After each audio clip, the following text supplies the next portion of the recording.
Did you already send out? I'm doing it right now. I'm pulling the link. Okay. Good evening, everyone. Gosh, Still John, in about 3 4 minutes. minutes. We'll be saying good morning, technically. Hope everyone's doing well. Obviously, we're going to let a few folks come in for all the night owls out there.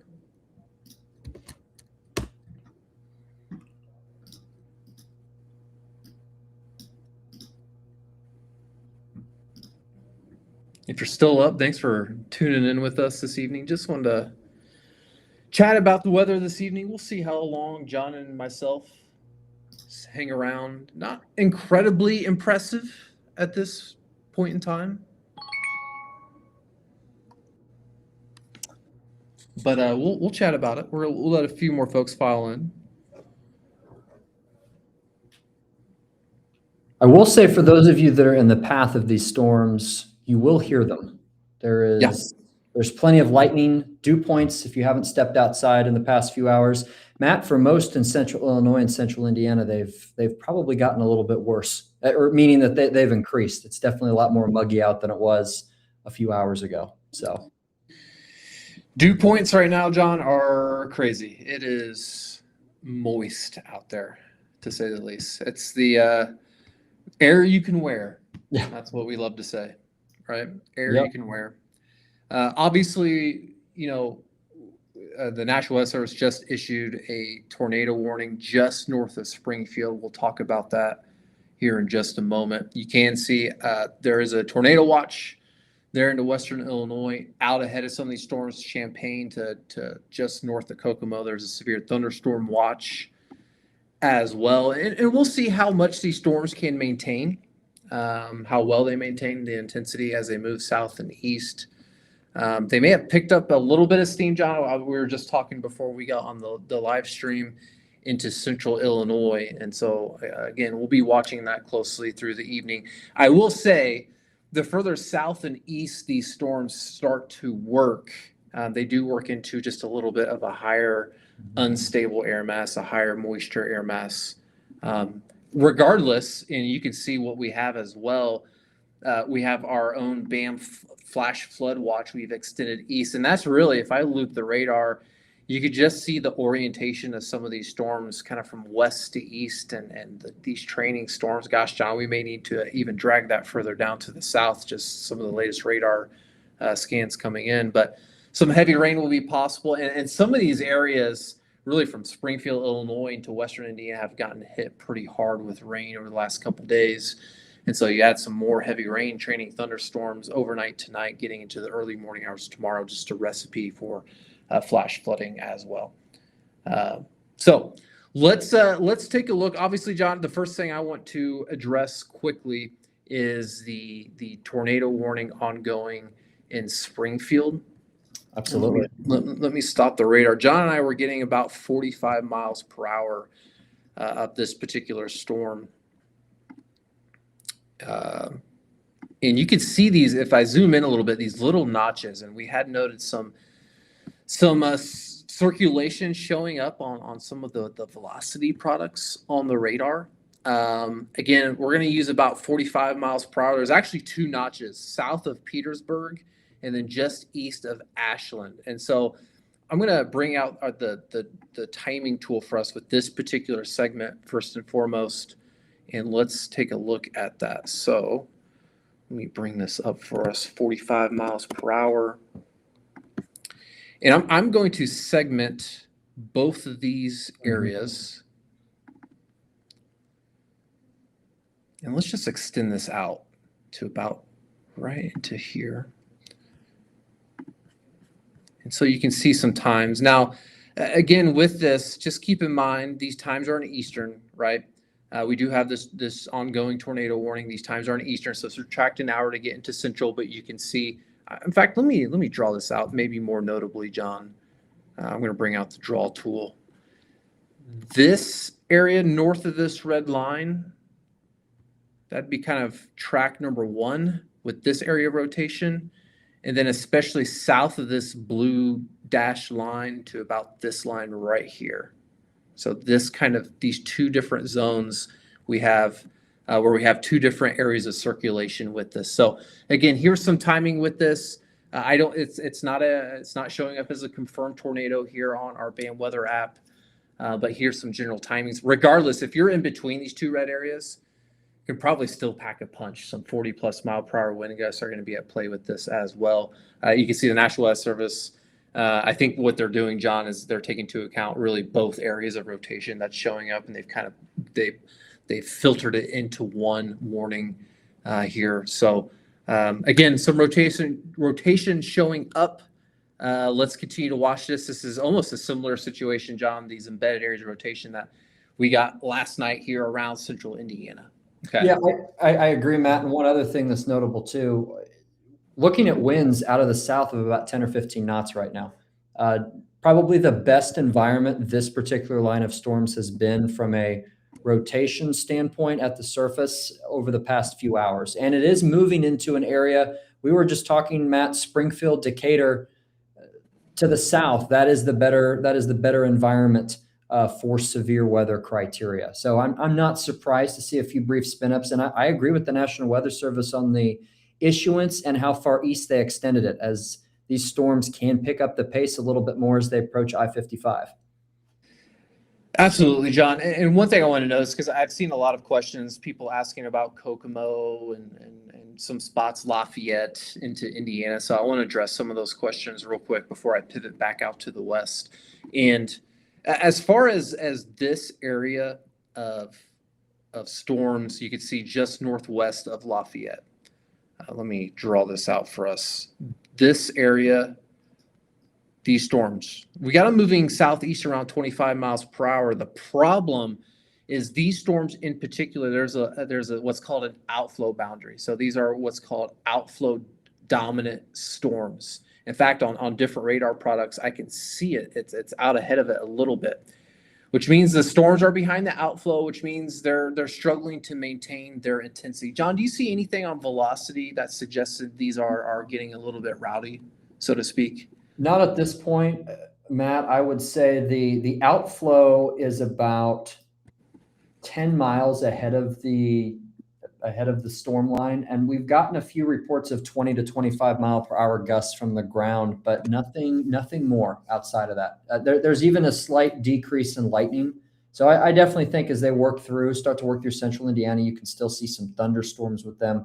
I'm a bit skeptical right now of the gusts exceeding 30 to 35. I think our better threats are still those storms in Bloomington, Illinois, down through Springfield. I think that's the cutoff for now. We'll watch it for sure. Yeah, in terms of these storms, if I time this out for us, got about these moving about 25 miles per hour. And so this is a little bit of a complicated type of setup, right? Because these storms that I'm timing out right now are moving about 25 miles per hour.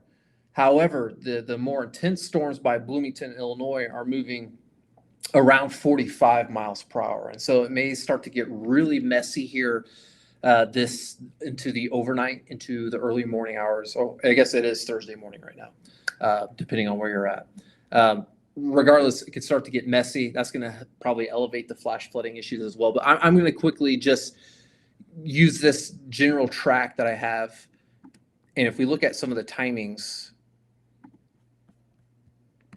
here's kind of this wave in particular. Okay. And you can see some of the timings here. To be honest, as far as these particular storms, probably not going to be severe, John. Agree. In my opinion, we'll have to watch as we get closer to I-70, just because the instability is a little bit higher. They may perhaps gain a little bit of steam as they drift south and east, but we need to see it to believe it at this point. Now, I think the primary threats for any one area, and I know there's a tornado warning off into Illinois, and I think especially into Illinois, John, based off what I'm seeing, I think there's a risk for that of some circulations and some spin-ups, embedded spin-ups that we have. But the primary risk is going to be wind gusts of 40 to 60 miles per hour.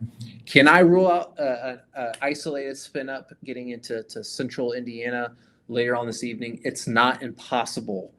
We saw it happen last night, and I would say, John, maybe as far as that setup, maybe it's about the same. type of parameters. Yeah, It's primarily the wind gusts that'll be an issue, and we'll talk about these other groups of storms here in just a moment. But what were you saying, John? Yeah, I agree, Matt. I think if you want to really nitpick, the shear is marginally weaker in central Indiana tonight than it is in central Illinois.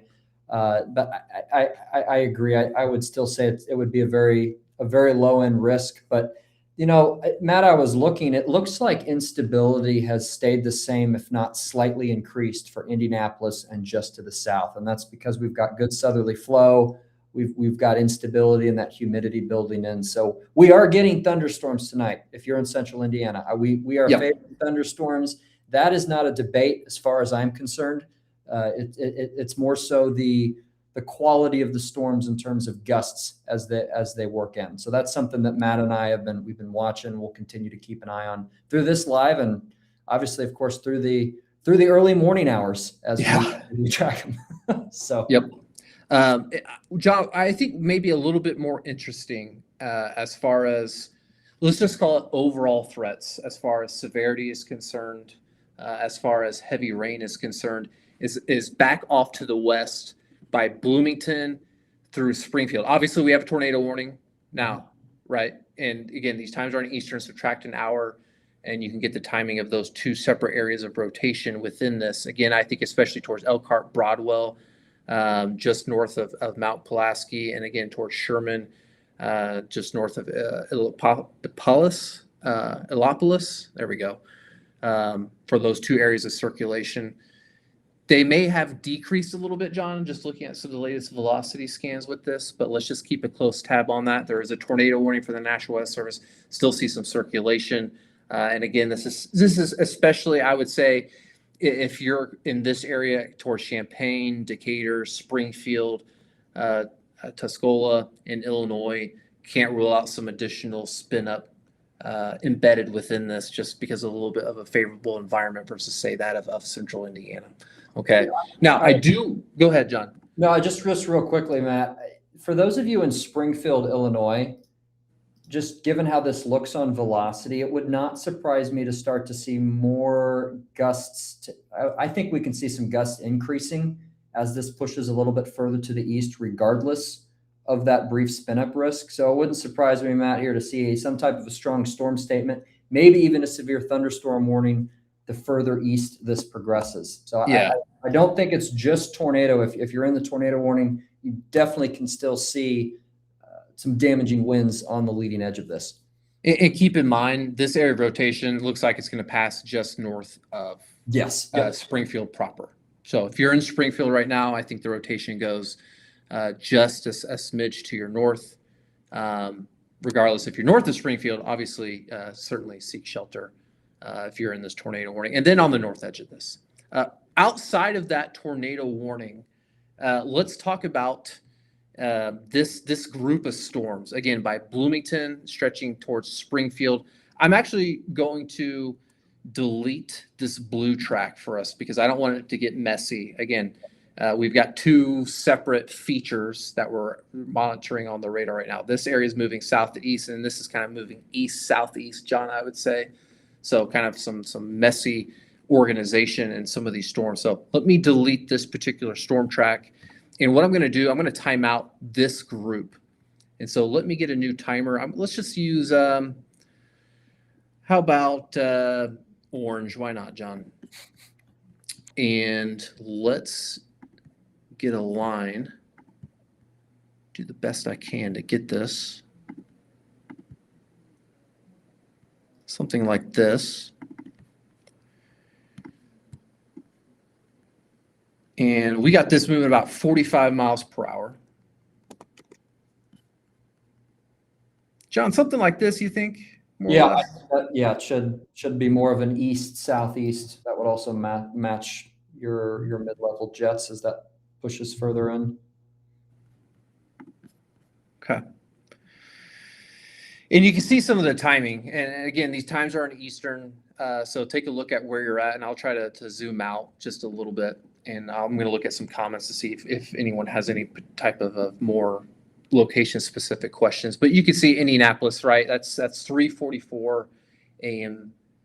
eastern north side's closer to 3:30. So I think especially when we get to that 3 to 4 a.m. time frame, that's when these storms can start to roll through. And again, the environment, especially on the south side of this, is quite moist. Now, John, I do want to pivot real quickly. We've got observed tornado. We have an observed tornado with this area of circulation just north of Springfield, it looks like. Let me click on this. An observed tornado. Damaging tornado radar confirmed tornado. Flying debris will be dangerous for those who caught without shelter.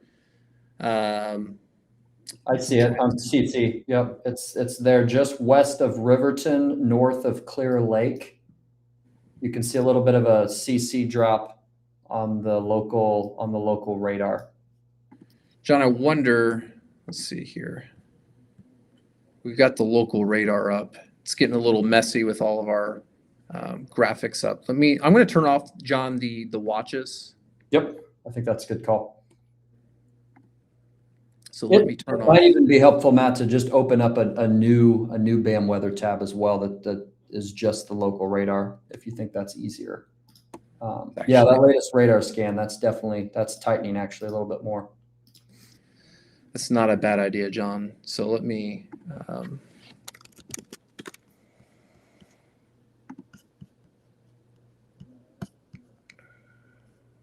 bring up the local radar, and we will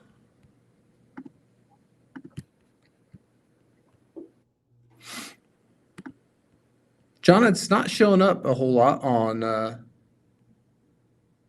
Try the Springfield radar, Matt. I think you're on the one too far south.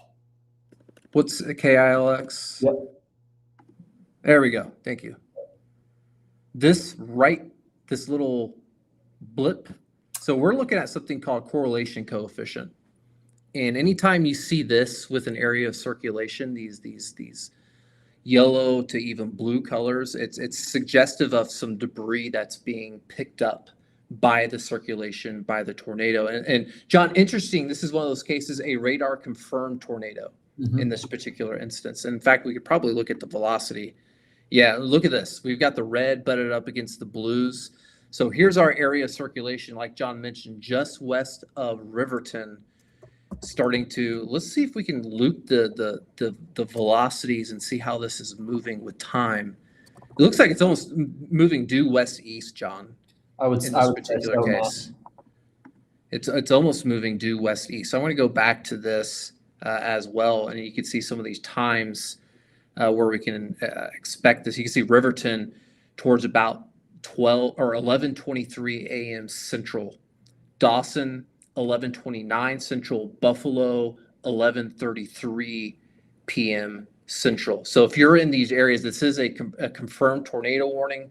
We see some signatures on the radar. It hasn't, I don't think, John, actually been spotted by an individual, but please seek shelter if you are in this observed tornado warning. And again, I've got some times up in Eastern, subtract an hour to get your time in Central.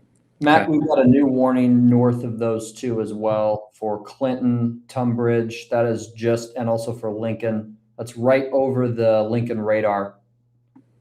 Okay. The warning. Perfect. Let's And then Matt, can you switch to Hope tagged us? Can you put the map to dark mode? We think it might be easier for people to see the times. okay.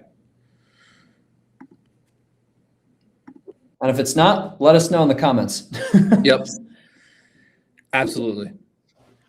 So I'm going to delete this track, John, because it's starting to I agree. kind of compete with some of the timers we already have. And I do want to time out that area of rotation further to the north, right by the Lincoln radar.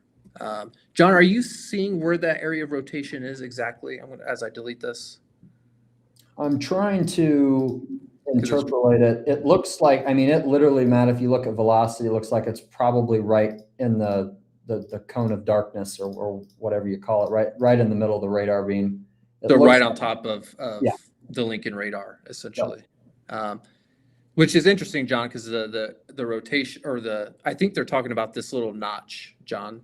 Yes. For the rotation. Well. Okay. So let's time this out. for folks who may be in the way. Again, you could see areas like Tunbridge and Clinton are kind of in the path of this particular area of rotation. I'm going to use blue in this case. And if we time out this leading edge, let me get the draw tool out for us.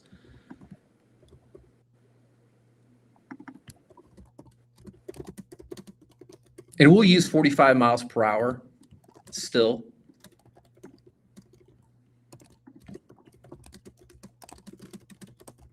There's just not a whole lot of cities, John, unfortunately, in this. You can see Kinney about 12:50 or 11:52 central for the arrival. So really over the course of the next, 20 to 30 minutes, this starts to move east in this area.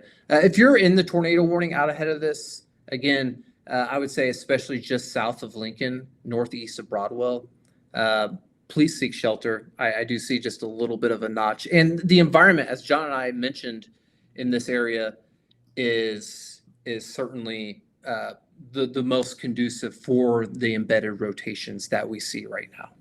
And Matt, it is this activity that if you use the Springfield or area of circulation as the southern edge of it, this is the ML Cape gradient on SPC Meso that we're looking at. And that's where you're starting to see the further south you go, the better your southerly, southeasterly flow is. So I definitely can see it. Those storms probably going to continue more of an eastward track with Decatur, Bennett, eventually Champaign. Those are going to be the next bigger cities to keep an eye on with these particular cells. Matt, that rotation by Riverton, the southern one, still looks to be the most impressive. Yeah, that's a nice area of rotation. John, maybe even trying just south of Williamsville in Illinois. Oh, speaking of the devil, they just issued a tornado warning for that cell south of Williamsville. Right as I was mentioning, in my opinion, right here is the area of circulation as well. And then we just got a new radar scan on this, probably right about here, although it doesn't look as impressive on the latest scan, John. But the one now just approaching, it's east of Riverton now, approaching Mechanicsburg, still a decent area of rotation. And we're talking in Illinois right now, guys, as an FYI. I'm just looking at the velocities, trying to get an idea of where the rotation may be. John, we may need another one south of this tornado warning that's towards Clinton, Illinois. I see a little notch north of Mount Pulaski as well. So if you're out ahead of that, especially south of Kinney towards Maroa, need to be looking into potentially seeking shelter as well with those areas of storms.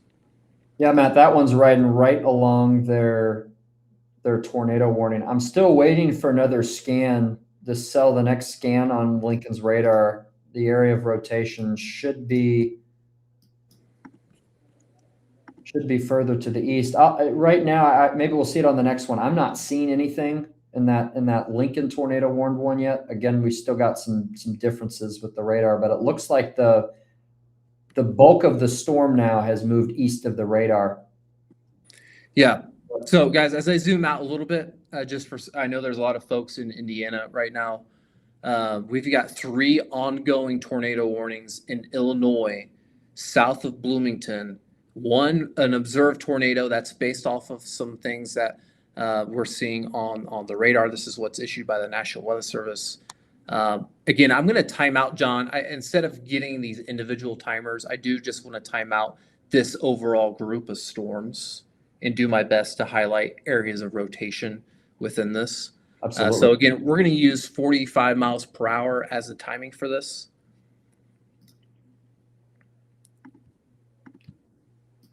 Matt, the team is getting closer to 48, and I just timed 49. So I do think they're actually speeding up just a little bit more. Okay, easy enough. Let's get this out over the next few hours, and we'll change the speed to 48. And again, this is going to be the timer for the storms in general. Okay. As far as the areas of rotation, there's a couple of them. One by Mechanicsburg. So I'm going to bring out the drawing tool for us. And let's use blue in this case. I'll pop with the orange. Here's area of rotation, kind of the general track for this particular tornado warned storm. We've got this another notch, so it'd be in some of these areas into the immediate short term for this particular notch that we see. And then, John, I'll be honest, it looks increasingly messy, but I see a notch right here east of Broadwell. And then some other notches embedded within this, John. There may be a few, but especially this one east of Lincoln. So I think there could be two separate areas of rotation within this particular area. Kind of something like this, which is actually south of the ongoing tornado warning, and then just to the north of that, right? So here we another one of these systems, John. I feel like every single time we've gone live over the last couple months, we get these line of storms with embedded areas of rotation. These can be very messy, right? So they start to they go up, they spin up, and then they don't have much stopping power. I would say, at least if you're into some of these tornado warnings, especially if you're in these blue zones I just mentioned, I would certainly seek shelter. There is some rotation being noted in these areas, especially that I'm looking at right now. Yep, and just to relay as well, we have a report from a few minutes ago from Riverton. That was where the area of strongest, the likely, if there was a tornado, that would have been near the area. Trees blown down and pieces of metal on a road. And then locations further to the west of Williamsville and Petersburg. This may have been more when it was damaging winds. Multiple reports of trees and power lines down.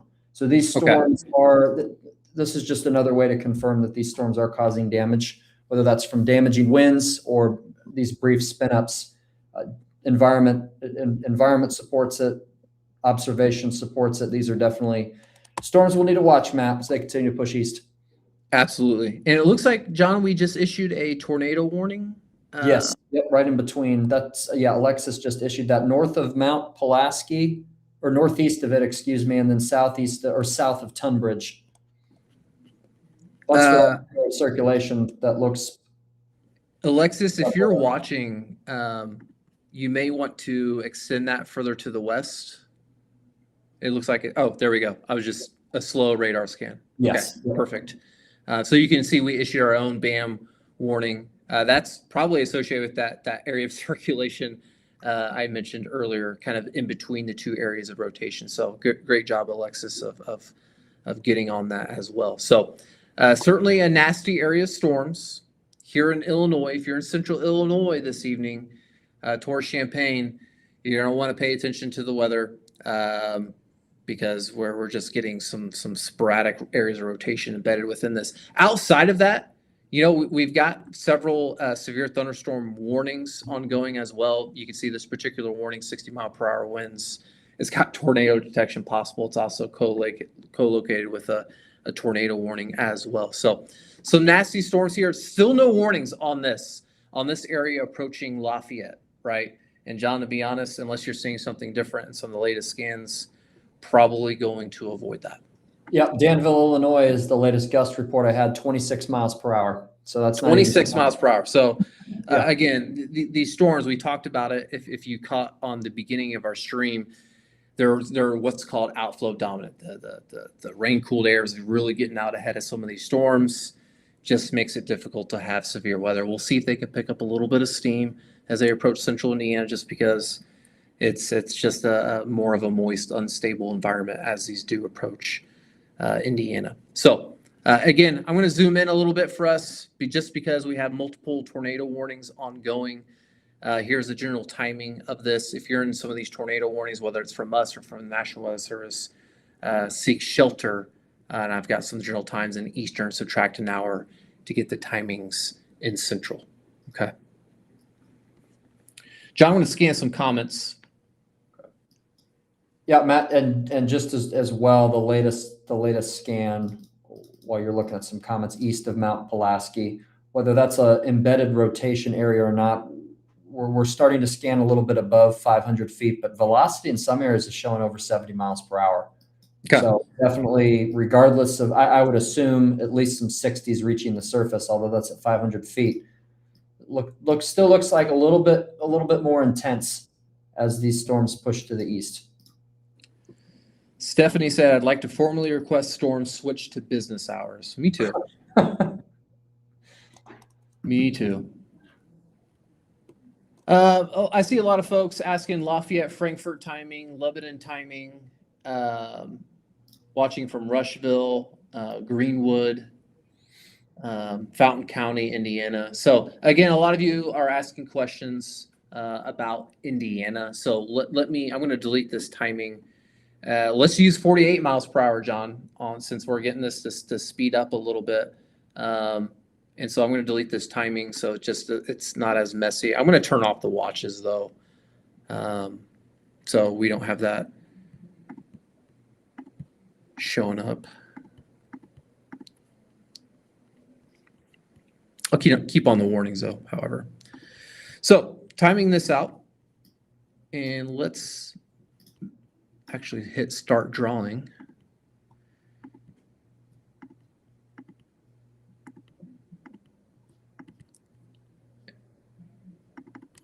Okay. And we'll have this drag through Indy.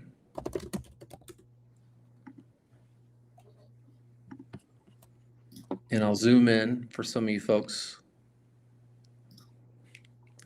Now, keep in mind, and we do have a new tornado warning that just got issued just north of Decatur. We'll look at that in just a moment. Keep in mind, if you're in Lafayette, you're probably going to get some rain and some storms preceding this timing. Note that I'm timing out this more pronounced area of storms that's moving west-northwest to east-southeast. And I think especially south of where these storms will be that are dragging southeast, that's where the heaviest of the rain and the strongest storms can be. Okay, so keep that in mind. There can be some rain out ahead. I would say that's even true if you're in Kokomo. What I'm timing out is a little bit more of the more intense storms out into Illinois that we see. Okay, and again, if I zoom into say the Indianapolis area, you can see that's really about the same time we got earlier, right? Around 3:40, 3:30, depending on where you're at in relation to downtown Indy Metro. And I do think, John, there is a risk as these move through. We could see some wind gusts 40 to 60 miles per hour, and we'll just be watching closely if we can get some embedded circulations like we see off into Illinois, right? We see that happening in Illinois right now. The environment, I would say, is not as impressive into central Indiana, but there's still some ingredients at play that just, we're not going to close the door on that threat 100% getting into the early morning hours. And again, this is quite early in the morning. So if you have our BAM weather app, and we do have the QR code in the top left-hand corner, you can scan that to get access to it.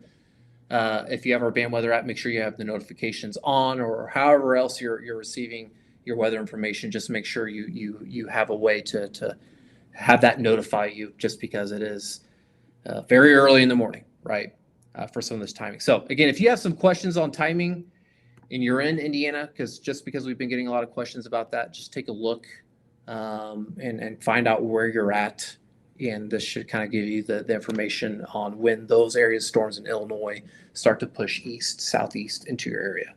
And Matt, before we move back to Illinois, I will point out, I will be interested to see with this wave of storms that's pushing in to Lafayette, Kokomo, and Marion, since that's ahead of this other main band in central Illinois, if maybe that can decrease the severe risk to locally strong severe risk more so than what it would for, say, Indianapolis and Greenwood, right? So I think that's definitely an interesting interaction we're going to note very quickly how that works in the next hour, Matt. Yeah, I think, John, especially if you're north of this orange line, it's going to be awfully tough, in my opinion. Yep. Because as this starts to shift to the south, these rain showers and storms are kind of ruining the environment, so to speak. But the boundary that they drop to the south could help things be a little bit of a interesting, wherever that boundary sets up as these storms shift off to the east southeast through the evening. Okay, so highly suspect of severe weather north of this, if I have to be perfectly honest. But you're south of this orange line, well, you're still in play, in my opinion, for some strong to severe storms. Keep in mind as well, and I know we mentioned I do want to get back off to the west into Illinois with that new warning that's by Mount Pulaski. If any folks are watching in that area, this type of setup does favor for some training thunderstorms, heavy rain, and some flash flooding threats that will be possible as well, especially in some of these areas. Western Indiana have been very hard hit by rain and storms. The team, it looks like, John, I'm looking right now, is getting 50 miles per hour with some of these tornadic warned storms. 50 miles per hour. So maybe a continual slight speed tick up as far as the speed of these are concerned, which is to be honest, quite common with some of these. So I'm going to delete this track, and I do want to get back out to the west. Oops, let me turn the drawing tool off. Matt, while you're back out there, we do have another report that's coming out of Mechanicsburg, I believe. Okay. Southern tornado warned storm. Yeah. Emergency management there is reporting numerous power lines down at this time. Okay. Throughout the town. So, and that Okay. would be, again, damaging winds, brief tornado. It's that's where on radar it looks the best. It's been that particular storm embedded along the line. Let's John, I'm going to time out this leading edge to the tornado warnings. Is there any circulation we see north of this northern tornado warning? I'm not seeing any on my end, John. I just want to confirm with you. No, inflow isn't. If it would be anything, it would be north of Warrensburg, but I think it's worth the warning for now, Matt, but I don't see anything that's as good as the one to the south. Okay, perfect. Well, since the team's getting 50, we might as well use 50 on this. And let's just go ahead and make this blue. Variety is the spice of life, John. And wow, this circulation is very organized now east of Mechanicsburg, north of Mount Auburn, starting to get a little bit broader, but at the same time, it's tightening. Yeah, in fact, I'm going to show the folks. Yeah, it shows up really well in this. Yep. Look at this area of rotation in this. Again, this is an observed tornado warning east of Mechanicsburg. I'm going to bring out my drawing tool for us just so we can see the area, what we're looking at. And look at this. We have these orange colors butted up these green colors. Whenever you see that and you're looking at a velocity scan, that's just signifying the rotation that we see. That's a pretty clear signal, John, of rotation that we see. And so if you're out ahead of this, 100%, you need to be seeking shelter right now. Yeah, specifically Decatur, Illinois. Those locations, it may go just to the south of downtown Decatur, but I'm definitely, as that starts working, it's paralleling now 72. Even for those of you that are east of the current tornado warning, you need to be paying attention to it if you're in Decatur. In fact, outside of the tornadic potential, John, a heck of a velocity signature is showing up here east of Mechanicsburg, where we've got some wind velocities above 75 miles per hour. So whether it's producing a tornado or not, 100% it's producing very strong winds. And we've, as John has mentioned, there has been numerous reports of damage associated with that. Now, quickly, I don't want to forget some of the folks further to the north as well. The rotation, John, maybe a little bit messier in some of these spots further to the north. Probably this little notch I see right here. But look at some of the velocities on this too, John. Yeah, we're talking some 70 plus. Oh, the latest scan just came in. Gosh, it's flirting with 80. If my team's watching, we may want to consider something that's more of a destructive wind gust warning with this. Again, this is going to include areas like Forsyth, Argenta, Oriana, Maroa, into central Illinois, east of Mount Pulaski. Very strong winds with this. I think we can up the ante a little bit as far as the warning is concerned, because I believe the warning it's in now is only for 60-mile-per-hour winds. I think that's a little bit conservative based off what I'm seeing from the velocity right now. So if my team's watching, do that. Oh, perfect. And they got my message with that. So excellent. And Matt, from just to veer to a little bit of a technical aspect, you mentioned lapse rates, which that guy is when Matt and I talk about lapse rates, it's how cold temperatures are getting as air moves aloft. The 500 jet, mid-level jet, Matt, right now that's sitting at almost 40 knots directly from west to east. So I think the storms are for sure taking advantage of that, and that's why we're starting to see our damaging winds become much more than 60, at least on velocity. Absolutely, John. And you mentioned there's a west to east boundary, and these are just latching onto it right now. John, I do see north of Decatur, northwest of Forsyth. Let's see if I could find this little notch. Decent little velocity signature on the latest scan. So kind of on the southern part of this particular tornado warned cell. I think you need to be on the lookout for. In fact, let me loop the radar and we can kind of see how this is moving more precisely. It does look like it's moving east-southeast, John, this particular cell. So you can definitely see why the National Weather Service has veered the tornado warning a little bit to the south and to the east. In my opinion, if you're on the southern half of this particular tornado warning, that's the area at greatest risk to see this potential rotation. So if I zoom in a little bit towards Forsyth, that'd be 11:54 a.m. Central. Oriana, that would be towards 11:59 a.m. Central.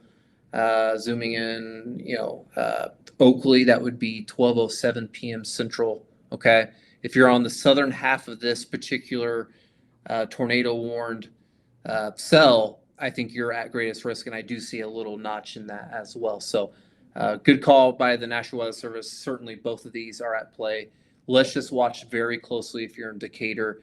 That area of rotation has had a little bit of stopping power recently. It hasn't really gone away. It still looks pretty impressive.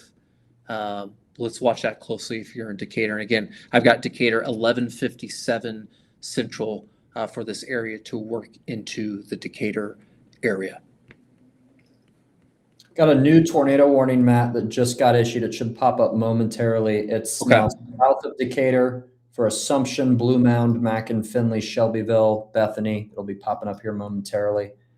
Okay, there it is. Yep. I see it. It looks like, John, this notch east of Edinburgh for this particular cell. Let's loop the radar and we can get a general kind of greatest risk area with this. Again, this too looks like it's starting to shift south or east southeast.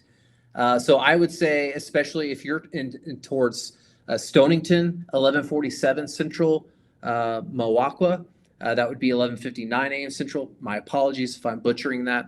And then Todd's Point, as we get towards 12:16 p.m., 12:16 a.m. Central. My apologies for this particular area with this area of rotation. Again, just east of Edinburgh. You can see this little notch in this particular area. And John, it's interesting, right? We've got this little bow. This is pretty common in these setups where the bow can have some circulation, and then both north and south of the bow, we can get some areas of rotation that show up.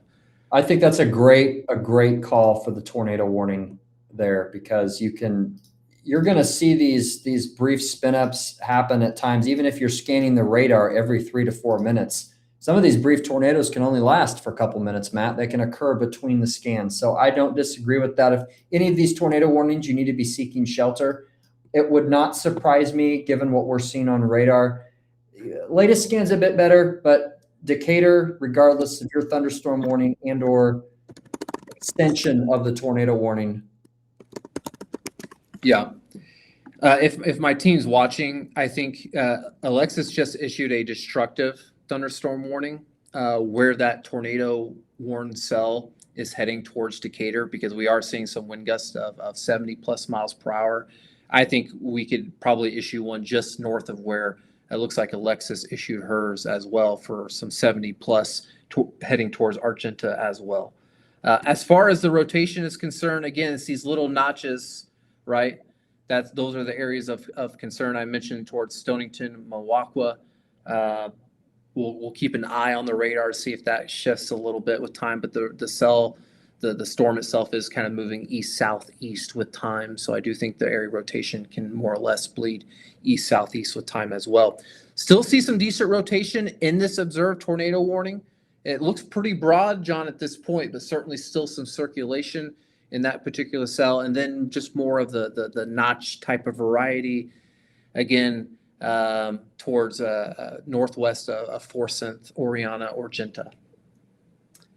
Yeah, and Matt, real quick, obviously I want to keep our coverage here, but for those of you that are watching that are just joining, when we're talking with our team, they're issuing site-specific custom BAM weather alerts. We're using our real meteorologists to look at the severe threat as we see it and issue these custom alerts. So you can download the BAM weather app. There's a QR code in the upper left-hand corner. We just put in a link as well. This is where you can get our customized nowcasts and those alerts. It's an extra layer of protection you need for your family or business. So I just wanted to interject that. I was looking at some of the comments here as well, Matt. This is a storm system we've been tracking for the past couple of days. So Matt, I'm a little bit surprised that things have gotten at least I was expecting things to be a little bit more localized in nature, but given the environment it's moving into, this is something we're definitely going to have to keep a close eye on as it approaches the state border, at least from a damaging wind perspective, for sure. Yeah, John, I think so. It's if you walk outside right now and you're in central Indiana, you can feel the storm fuel. It's the air you can wear. We meteorologists love to use that term. But it just feels nasty out there, right? And so for some of you folks, as I continue to see a lot of comments into Indiana. I do have some timing up for some of you folks into Indiana out ahead of these storms. Now, is the environment as impressive as it is in central Illinois and central Indiana? It's not, but there's enough ingredients there. I do not want to close the door on the spin up, on the rotation risk as it does work into Indiana. I still think the wind gusts are going to be the main threat, but we just need to monitor it through the evening hours of today. So again, here's some timing. I do think it will storm in central Indiana. Now, if you're north of this purple area, this timing I just drew, I'll be honest, I'm quite suspect that you get any type of severe weather this evening. In fact, I think even the northern part of this purple area is even at risk. I'm going to bring out my draw tool, and really, you're kind of, John, I don't know, something like this, just based off where this area is moving. East. I agree, Matt. Hey, real quick, I want to answer this question. Claudia, so if you look at the center of your screen down by current nationwide radar, that's where this is timestamped, the date and the time. So 6/11/26, 12:42 a.m. So when you're clicking on that and watching in the chat, look at that, use that as the reference for where we're at. But Matt, I do agree. I think north of that orange line, the risk is definitely less. We did just issue a new, it looks like, destructive severe thunderstorm warning. Yep, that's the one I was looking at with Alexis. And again, if we go back to the velocity on these, this is by Forsyth, the one she did further to the north. Some 70+ mile per hour winds showing up on the velocity. So you can see towards Oriana, Argenta, Cisco, Monticello, very strong winds being noted in this particular cell. It's worth watching. And John, I'm still, and you can see Decatur is now in this tornado warning. John, it looks like the core of the rotation is going to pass on the south side of Decatur. Yes. But my gosh, I mean, that's a nasty little area, regardless of a tornado being present. You can see they did drop the observed tag on this particular tornado warning just south of Decatur, regardless of the tornado being present or not, which there is some rotation, some very strong winds at play. And we do have our destructive severe thunderstorm warning on that regardless. I'm going to move back to the timing for some of us, just to again, to kind of reiterate some timing out ahead of some of these storms. Again, we have a tornado warning closer towards Argenta, and then a new tornado warning has been issued, including much of Decatur. Again, I think especially the south side of Decatur, where this is going to, the area rotation passing through most notably, in my opinion. But it is a pretty broad area of rotation. It does look like a not just a small little spin ups, so to speak. And so if you're in this tornado warning, again, I've got some timings up in Eastern, subtract an hour to get those times in Central for kind of where you're at in particular. And then further to the south, John, this southern tornado warning, the rotation just it looks a little weaker. I still see this little notch. It looks now really the notch is by Stonington, John. In fact, I'm looking at a different radar screen off the camera here, so to speak. It looks like it's just south of Stonington.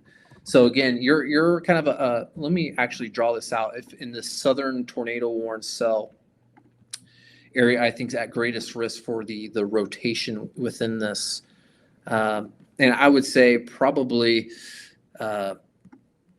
this general area, John.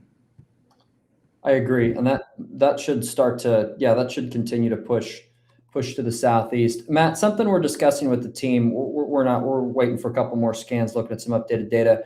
We may put some type of a watch product out ahead of this. Okay. I haven't seen anything from the SPC. There's a small severe thunderstorm watch in Western Indiana, but this may warrant an expansion at the very least, given the environment that's out ahead of it. The environment doesn't get much worse towards the Indiana-Illinois border, in my opinion. It's shear's still there. All the ingredients are in play. Yeah, and what I'm looking at right now, real quick, I don't want to spend a lot of time on this. I want to focus on the radar right now, et cetera. But this instability gradient, right? So the higher the numbers, the more unstable the air mass. But this gradient these storms are latching onto, it's much more impressive in Illinois right now, right?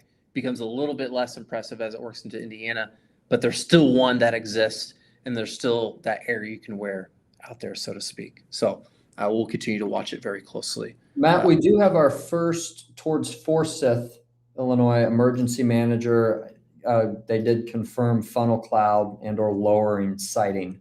Obviously, it's difficult to confirm those at night, but I definitely think that's at least worth mentioning, because at that vantage point with lightning, you'd probably be able to see it, as that initial notch did happen a little bit ahead of it. I don't think it was rain wrapped. So not surprised based on what we saw on radar. No, John. And in fact, I see two separate areas of rotation, actually. It looks like this notch just west-southwest of Argenta, and then another notch northwest of Argenta, John, on the far northern tip of this tornado warning. I think it's this little notch on the northern edge, right here, I would say, John. Looks like two separate areas of rotation in that particular one, which really, John, I mean, at the end of the day, that particular tornado warning that includes Cerro Gordo, Bement, Cisco, Monticello, Ivesdale. If you're in that tornado warning, what I would do is just simply seek shelter, because there's two separate areas of rotation, and they're covering up a large chunk of that particular tornado warned area. Okay, and again, I've got the times up in Eastern, subtract an hour to get into Central. Let me see if there are any other reports. A couple more reports of power lines, Matt. Not surprised. Really just up and down this line.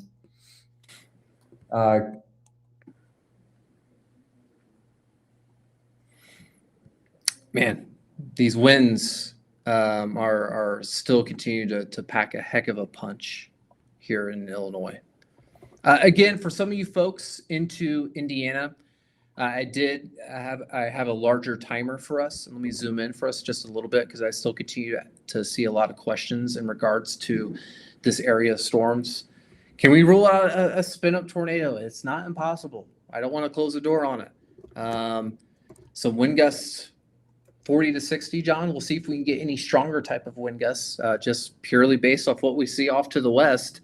I certainly think there's 60+ mile per hour wind gusts ongoing in some spots into Illinois. So here's a general timer for, again, I'm timing out this stronger group of storms off into Illinois as they push off to the east-southeast over the next couple of hours. Again, I want to highlight this again for us. if you're generally north of this line, I just don't think we're talking severe storms because of these areas of showers and storms drifting south and east. They're really gonna hinder the risk. But you're south of that, where this particular boundary and storms don't get towards, say, like Attica and Lafayette, you're still going to be at play for just the more favorable air mass. In fact, the boundary that these storms put down could actually favor an environment that can continue to have some strong to severe storms, and including that of some embedded rotations. So again, we've got our QR code in the top left-hand corner of the screen. That's for our BAM app. We've got Mets who will be live the whole time, sending out updates and monitoring things very closely. And if you have our app, make sure you have the notifications turned on. We've got the site-specific alerting technology in our application. So if you're not in a tornado warning, you're not going to get warned for it.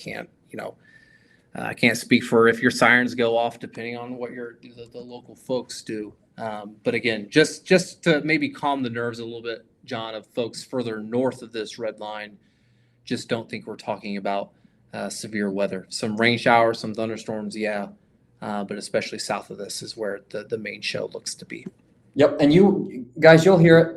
It's lightning, thunder. It's great June summer night for thunderstorms, but definitely, yeah, south of that orange line that Matt drew as well. Matt, I believe here shortly we're going to have a new watch that's going to be issued. Okay. For southeastern Illinois, and I believe western county row of Indiana. Okay. We're going to put a tour watch out, so that'll be out momentarily. Perfect. It's busy right now in central Illinois. We do, John, I see a confirmed or observed tornado. Alexis and I were looking at that. Matt, we're obviously treat this warning seriously, get in shelter. We're not seeing as much of the radar confirmation on this one. The CC is a little bit less clear, but there's definitely a little notch that you can see forming. Yeah, and you can see the notch, John. Yep. This is confirmed by the public, I guess. That's what it says in the observed tornado warning. John, I'm going to do a new timing. Okay. With this. I assume the team's still getting 50 miles per hour with this. I don't see any reason why this would be slowing down. I do want to retime out this leading edge for some of you folks into Illinois. So again, I know there's severe thunderstorm warnings. We've got our destructive severe thunderstorm warnings, a couple of tornado warnings ongoing. I know it's a little bit busy, guys, so bear with us just a moment. Let me actually press start drawing for us. Karen, thank you for signing up. Love to hear it. Awesome.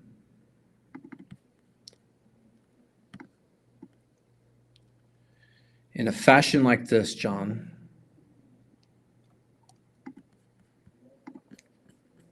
okay.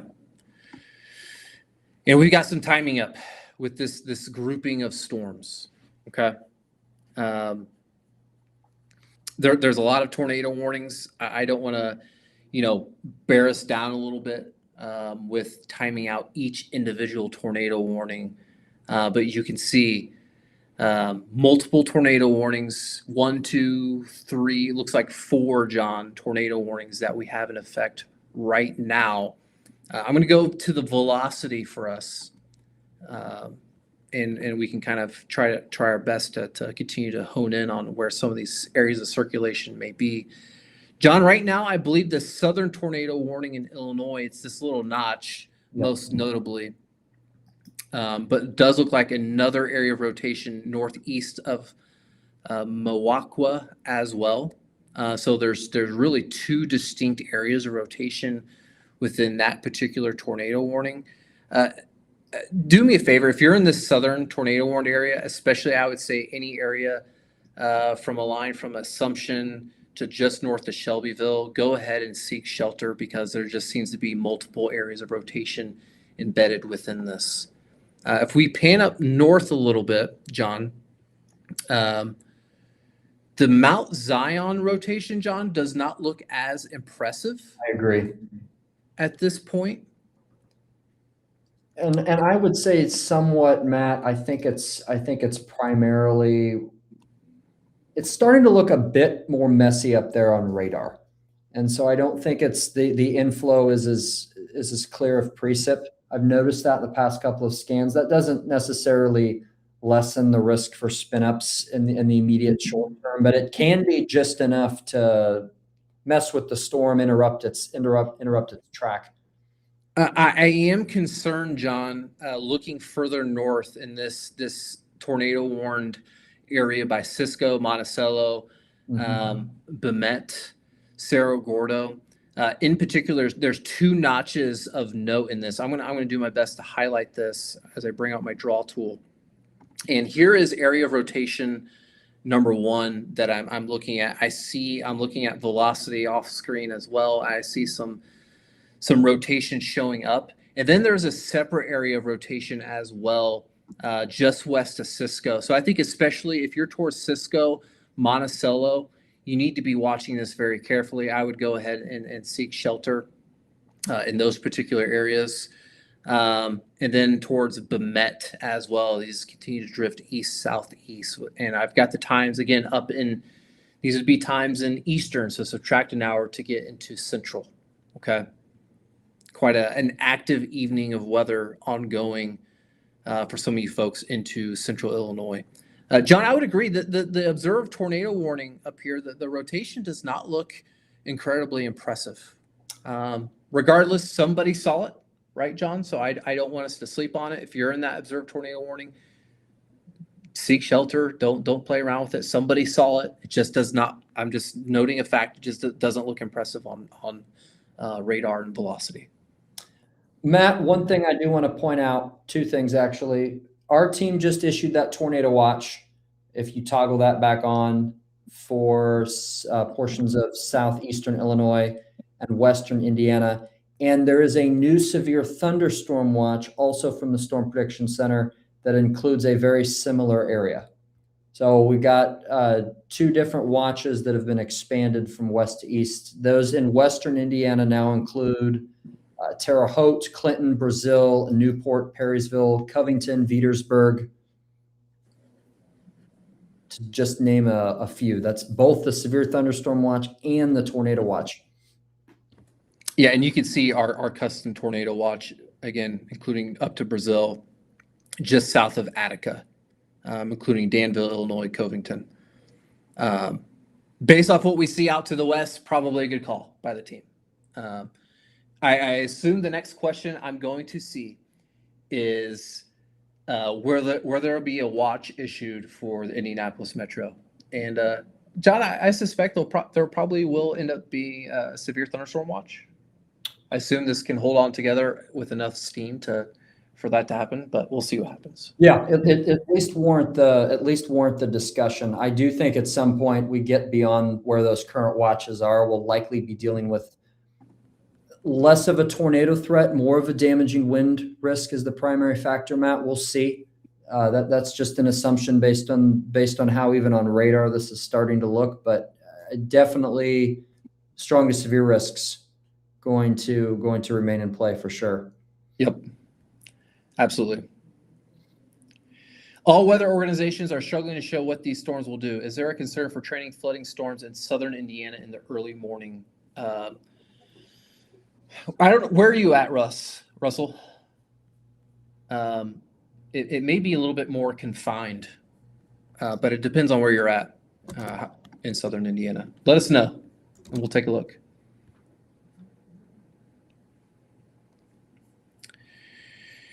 Greenfield, Indiana. Arrival of the storms around 3:42 a.m. Eastern. Primarily, I think some wind gust. That's pretty far east, John. 40 to 60, I'd say. Risk for a embedded spin up is low, but I'm not closing the door on that. Okay.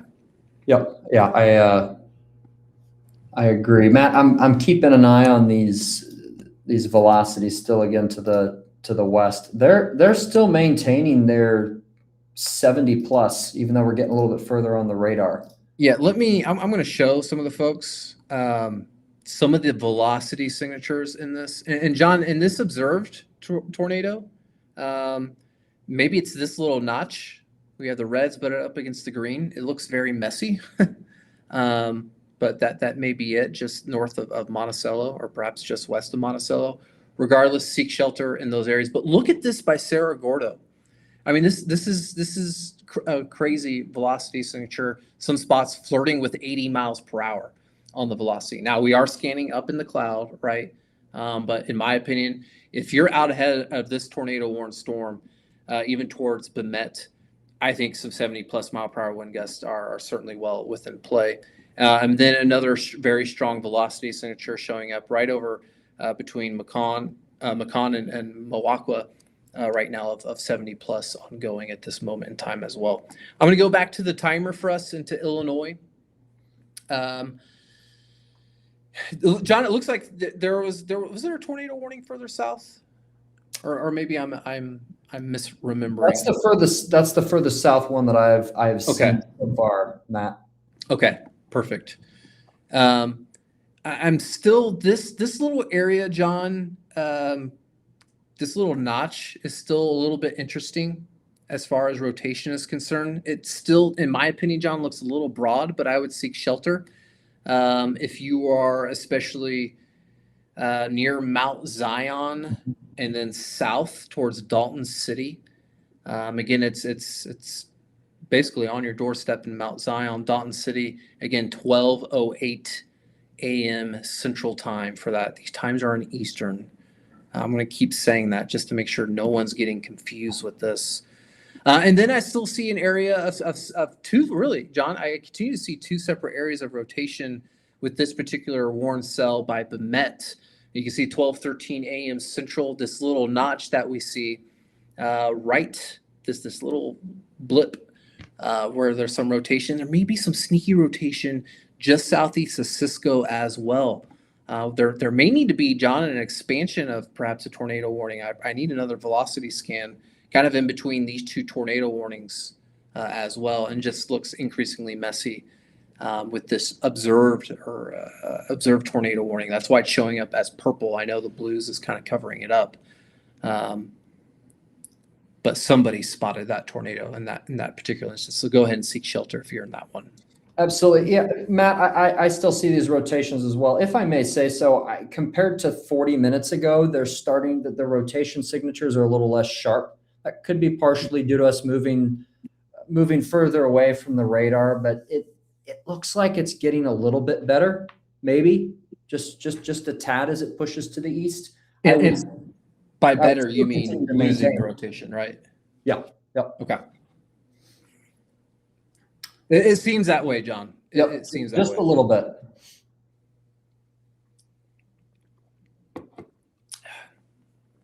Again, still getting a lot of questions about Indy. I'm going to go back to the Indy timer. Yes. Yeah. I'd see those two. Got some cities up. I see how's Avon area looking. Again, you can see around 319 Eastern, west side of Indy. Depends on where west side of Indy is. Howard County. Howard County, you're going to get some of these rain showers and thunderstorms. I just don't think severe. So you'll probably get a 1-2 punch of rain showers and thunderstorms. But in my opinion, especially south of this area of rain, that's where the strong to severe threat can persist as we head into the early morning hours of tomorrow. We've got these storms off to the west moving about 50 miles per hour. And so we'll see if we need to, if they maybe slow down a little bit, John, if the rotation starts to lose steam a little bit, maybe the system overall starts to lose a little bit of steam. That's possible. And so I would say the risk versus the timing we have here perhaps is a little bit later than what we're showing. But right now we'll maintain that 50 mile per hour mark with these particular storms. Here's some timing up for your particular area. Still chugging along at 50, Matt, based on the latest time. And so it's Okay. holding on for now. Again, I would say as far as this corridor in central Indiana is concerned, the further west you are, a little bit of a better threat to pick up on some of this rotation that we see off into Illinois. Okay. The further east, that risk is going to start to decrease a little bit. but still some damaging wind gusts are going to still be at play, 40, 60 miles per hour. I'm personally suspect of getting 60 plus, but we're seeing it out in Illinois right now. And I just don't want to completely close the door on any type of spin up risk further east towards Indianapolis, despite me thinking that it is a low in risk, but a risk nonetheless. Absolutely, Matt. And I think it's also important to note, I know we've touched on it earlier in the brief, but the flash flooding risks associated with this just cannot be ignored. Looking at the 3-hour rainfall totals, which are they're further to the west, we've already seen portions of western Illinois just within 3 hours get 3 to 5 inches of rain. So for those of you that are in that flash flood watch, that's our concern, because even when the severe risks pass, we continue to maintain risks for additional downpours and storms that can form behind, as they've been doing all across western Illinois and northern Missouri. Matt, it might be a good idea to move the radar a little bit to the west so folks can see how long this activity has trained. And all those greens that you see, that's various flood products. The main ones, the brighter ones, those are your flash flood warnings.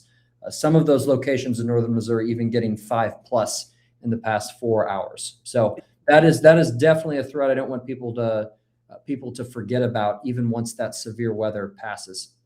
John, something I'm looking at, just this is purely based off radar trends, and if my team's watching, maybe something to diagnose is this is kind of moving east southeast, right? And we may need to you can see our BAM flash flood watch, this green dashed watch that we have in place. We may need to expand that a little bit further south, just based off purely what the radar looks like right now.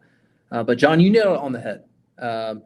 The storms are really extending the entirety of the state of Illinois from west to east back off to the west into northeastern Missouri. And so we do have a training rain situation for some heavy rain, some flash flooding, and with how much rain some of these areas have gotten, the soils are going to be a little bit more prone for the flooding issue. Now, I don't want to sweep under the rug. It looks like we have issued a destructive thunderstorm warning out ahead of these. Some wind gusts near 70 miles per hour, with the mentioning a tornado remains possible with some of these. John there they are. And here's what we're looking at as far as some of those velocities are concerned. Now, John, I will say, versus what we were even talking about 5 minutes ago with some of these storms in Illinois, they've started to taper back a little bit on some of those, flirting with 80 mile per hour velocity signatures. I still see some 70 plus embedded, again, just east of Milwaukee, towards Bethany. And then towards Bemet, though, east of Cerro Gordo, still very strong. Still some very strong wind gusts with some of those. And so I would especially be watching out if you're towards Villa Grove, Pesotum, Garrett, Tuscola, Carmago, Murdoch. Let's watch those areas closely for, one, we'll just need to continue to monitor for the spin up tornado risk. And two, for some strong winds. Look at this velocity signature I have. This is this 80.5 mile per hour being read on the velocity. Again, we're scanning up in the cloud. That doesn't necessarily mean that's necessarily going to be mixed down to the surface, but still suggestive of some very strong winds. And we've also had, I haven't seen any reports in the past 30 minutes, but we have had evidence to suggest that these winds are reaching the surface. Multiple reports of power lines down as well. And I just think, Matt, in general, I don't see any reason to doubt that we're getting 60 plus reaching the surface at this point. Oh, I have no doubt. Yeah, I have no doubt. John, I agree with you. I just glanced at some of the rotation and the velocity on the radar. It looks less impressive. Brad, I just saw your message come through. We're obviously still watching those tornado warned storms. I would say that I think the greater risk right now is 60 to 70 mile per hour gusts for your area in Lake Shelbyville. Just to start answering a few of these questions. Trinity, Shelbyville, Indiana? Lake Shelbyville, Illinois. Okay. Which John, I believe, let me know where that's at. It's This right just here, Shelbyville? yes, just northwest, and then the lake that's further to the north, I believe. Yeah, John, I would agree. Just based off what I see from the rotation, it looks less impressive. I don't know where Lake Shelbyville is. I guess this is Lake Shelbyville, right? It is. Yep, that's where that's where the dam is. Okay. I don't know where he's at in relation to that. Maybe some weak rotation still, John. Southwest of Finlay. I think my radar needs an update, John. Perhaps. Well, we're getting on we're starting to get on the edge of it. I just don't see. No. I think he avoids. That's what my gut says, John.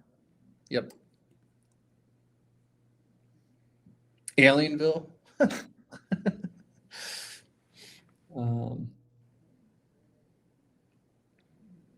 Yes, I'm talking Shelbyville, Illinois.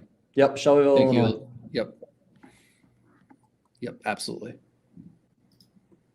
Looks like they just put a new tornado warning out, or maybe that's been there, Matt, that looks new to me, for Villa Grove. That expires in 45 minutes. Okay. Newman, Villa Grove, Illinois, Longview, and that is radar indicated rotation. Okay, let's take a look at that.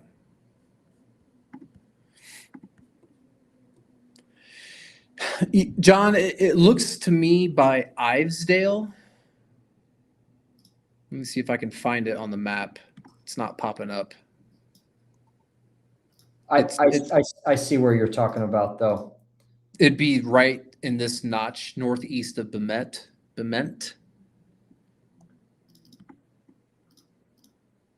Would you agree, John? That's probably the area of rotation. Yep, I would agree. CC in this case, it shows a little drop. I think that's more just associated with the inflow, but that's a good enough signature for me to issue the tornado warning, I'd say, as well. So yeah, I think that's the right call, and that is the same storm that has had some history of producing damage as well. So I think that's. And Matt, it's interesting. The winds are a little bit more are still a little bit more southeast out in front of it. Okay, so that's still a concern. Yep. It looks to me, John, it is starting to meander a little bit east-southeast. I'm trying to highlight an area, I think, at greatest risk for this particular area of rotation. Kind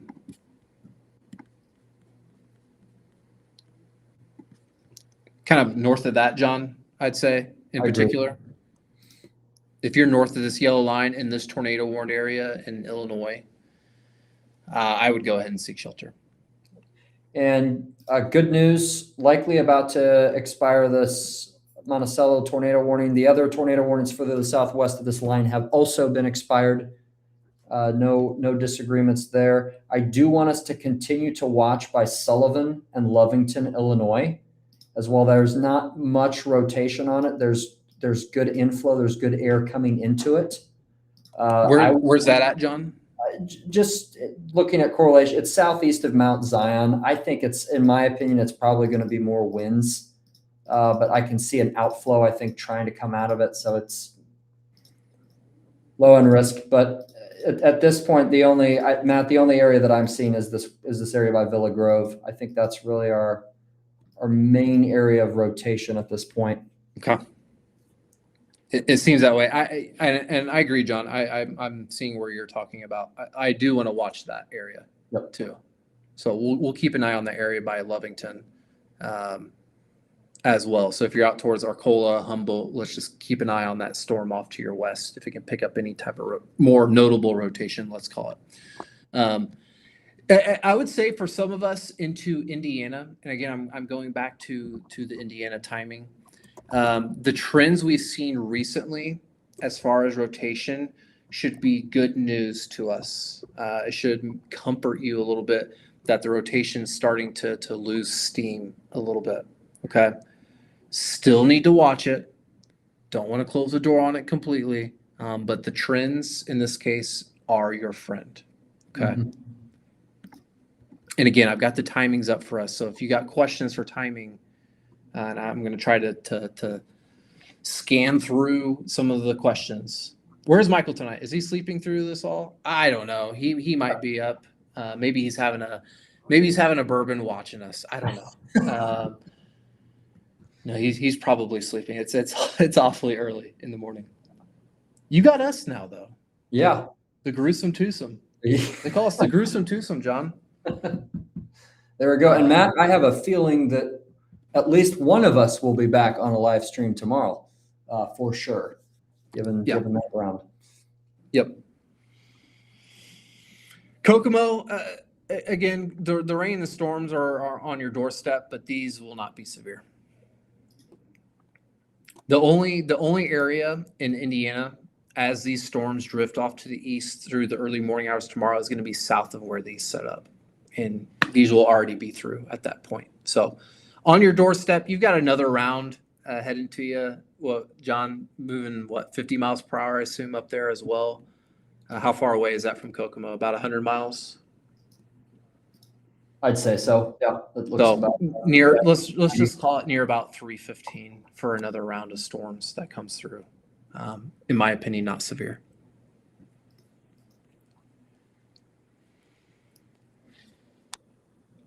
Bourbon and a cigar. Sounds nice, doesn't it, Scott? Listen, if you're enjoying bourbon and a cigar on a Thursday morning at 1:20, you're living the life. You're living the life. Do we think West Lebanon is just wind? I assume you're talking about West Lebanon, Indiana. Likely. I appreciate you guys tuning in and watching us tonight. Thank you. Looking at a latest scan, Matt, this to me looks more like winds approaching Villa Grove. I still see the area that in question for sure, but it looks like the inflow is not as good as it was. Zach, that's great. A great question. Oh, that is a good question. Yeah, I like that. On the mesoscale discussion from the National Weather Service noting, I don't see a mesoscale discussion. John, am I missing? There is one. It's right over the severe watch area. Okay.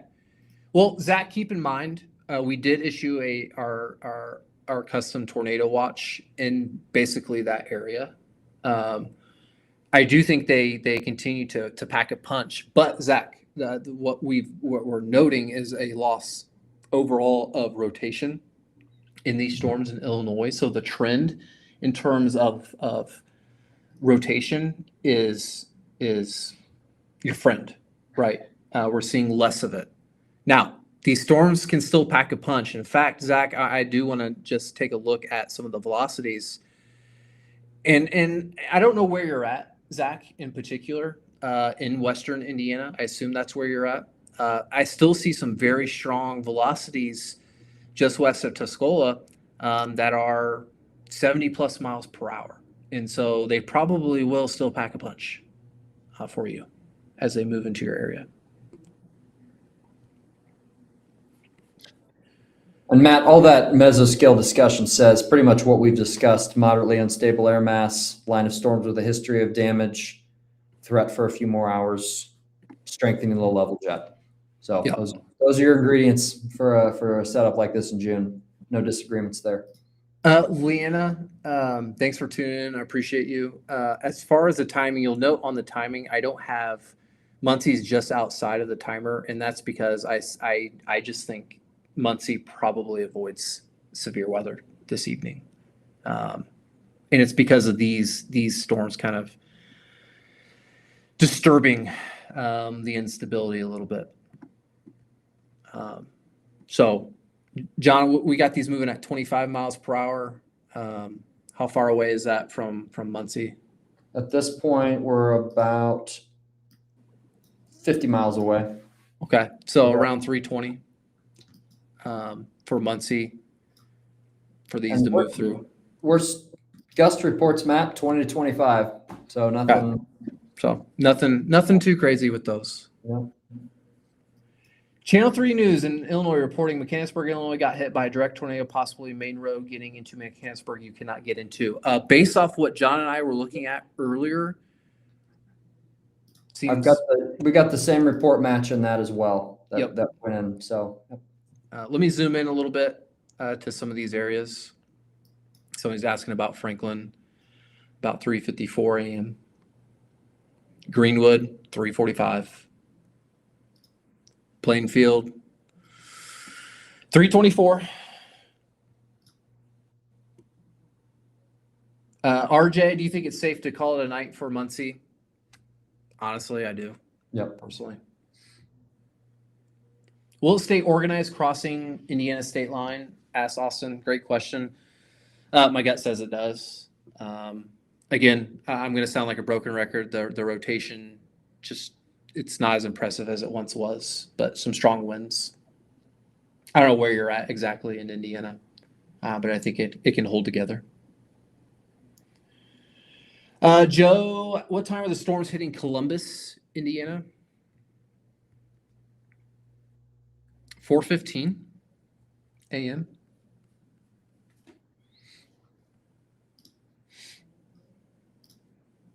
Jacob Dickey is in a vehicle. He's a meteorologist for Channel 3 in Champaign. He's heading that way. Okay.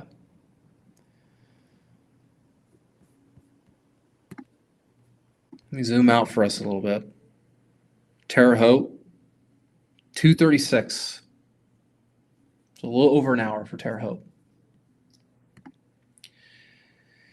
Attica, you've got about, you're getting rain now. The storms off to your west aren't severe. John, do you see anything on velocities with the storms west of Attica? No. Okay. So, again, as I've mentioned, because of these showers and storms are already on you now and continue to drift southeast, you're probably going to avoid severe weather tonight in Attica. But you can see this next round about 1:43 Eastern. Is Attica in Central? I think they're still in Eastern.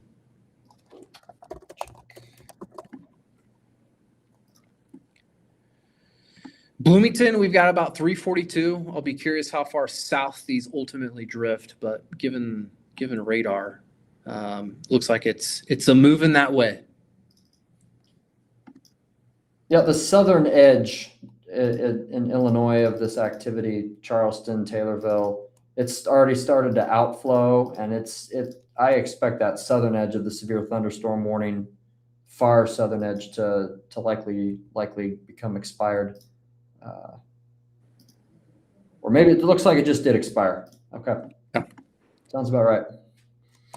Perfect. John, we mentioned earlier, if you're watching in Illinois, kind of by Lovington, Sullivan, Illinois, the rotation, just still watching it. And while there still may be some, it still doesn't look as impressive. John, you can argue there's still some type of rotation in Sure. this current tornado warning.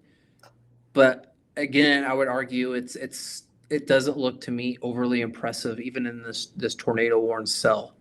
That includes Pesotum, Villa Grove, Longview, Broadlands. Based off where I see the rotation, it seems like it would be kind of Pesotum due east towards Broadlands to the north, where that rotation can best track. Doesn't look impressive. I would still seek shelter. Don't play around with these things. I do want to go back to velocity because outside of the rotations we've noted, some spots still east of Decatur towards Tuscola. Even these wind gusts, John, have started to deteriorate a little bit.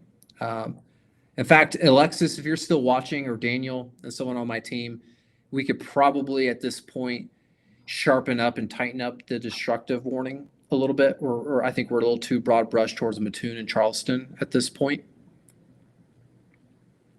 So some of my team is watching, but still some wind gusts of near 70 miles per hour just west of Tuscola, Illinois.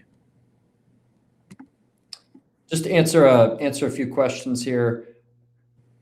Leanna, storm from earlier in Muncie helped keep. I actually think it's likely going to help stabilize the environment a little bit more. Yep, I see you meant. Yeah, you correct yourself. Yep, I think that's definitely what's occurring. If you're in Greenwood, yes, it is safe to go ahead and go to sleep. I would say at this point, Matt, it's more going to be more of a wind threat, if anything. I don't think that means that you need to stay up for the rest of the night for it. If it's me, make sure you have the BAM weather app that can send you alerts if something changes or a meteorologist spots something. But I'm not anticipating winds of the same caliber in southern Illinois. I just don't anticipate us to see that Indianapolis and South Side. Check this out, John. Notice, guys, on the radar. Here's our leading edge of the storms themselves. But see this little line out ahead? That's called a gust front, outflow. And so the storms on the southern edge, when we see the outflow, means this is losing a little bit of steam. Where we don't see this outflow out ahead of the storms, they're still packing a little bit of a punch, which it's no surprise why the storms further north that haven't seen that outflow drift north or east out ahead of it yet are still severe warned. So something we'll watch. We'll monitor closely on the radar if and when we see an outflow boundary get ahead of some of these storms. That could be a big clue for us that, hey, things are really starting to weaken on a more substantial note. And for those of you that have the BAM weather app as well, you can use the local radar tool, especially central Indiana. That the outflow boundary we've been talking about that's been out ahead of some of these storms in Lafayette, Kokomo, Marion, that's been our evidence as to why we were not favoring, outside of observations, why we weren't favoring as much strong to severe weather. So that's definitely something you guys can look at as well. Matt, the team is working on, they may have put it out, I can't tell yet. I think they're working on it. A new nowcast as well for South Central Illinois into Indiana. Okay. Perfect. John, or I can ask the team, if you're watching, let me know the speed you're getting of the latest. I'm curious if it's slowing down any. Blake, it's 78 degrees here. Feels like 83, nearly 80% humidity in Bloomington, Indiana. Yeah, it's that air you can wear, right? It's very moist. We'll see how far south this can track, but just looking at it on the radar, John, it looks like Bloomington can get hit with this. Yeah, if you're in Bloomington, I would still anticipate you're going to get storms. I still think strong gusts for sure. Yeah. Again, I haven't looked at it recently. It looks like the team, John, did maybe adjust the flash flood watch a little bit. Yep. We'll need to keep a close tab on this to see how far east we want to go with how far south and east. So that may be some tinkerings we'll have. Matt, they're getting North Kankakee 43 miles per hour west to east, and then still 50-ish on the southern extent. So from still 50 on this little section. Okay. Makes sense. This is the section that just is packing the most punch right now. Makes sense. It's moving a little bit faster. John, to go back to this tornado warn cell, I don't want to forget about our friends in Illinois. Still some weak rotation approaching Villa Grove, Longview, Broadlands. May not hurt to find some shelter in this particular tornado warning. Looks like my timing, John, has panned out pretty well. I would say so, Matt, for sure. So these times are pretty good. Keep in mind, in Eastern, subtract an hour, and you'll get Central Time.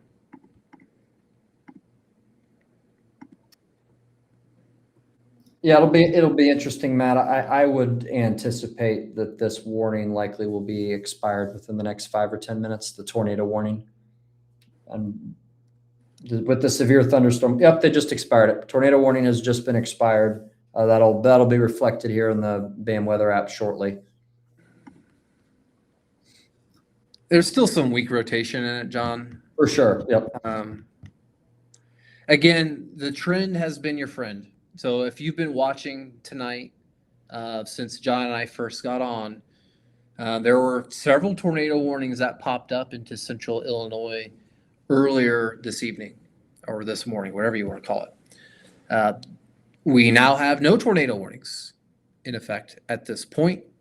They've lost a little bit of their rotation. And John, like we mentioned to start the stream off, the ingredients as you get into Indiana are as impressive as they were into Illinois. So, well, Matt, the outflow too. Matt, I'd be curious. I saw a question come in, I think, from Mr. Phil Hendrick about this. okay. He was asking about, can the outflow pop up additional storms, which I think is a great question. In my opinion, with where the low level jet is, I feel like at least from Charleston to Effingham, right where we just extended that flash flood watch, we can at the very least still see storms expanding, if not popping up. It's almost like they're feeding behind the outflow. So I think we might be able to see a few. What do you think, Matt?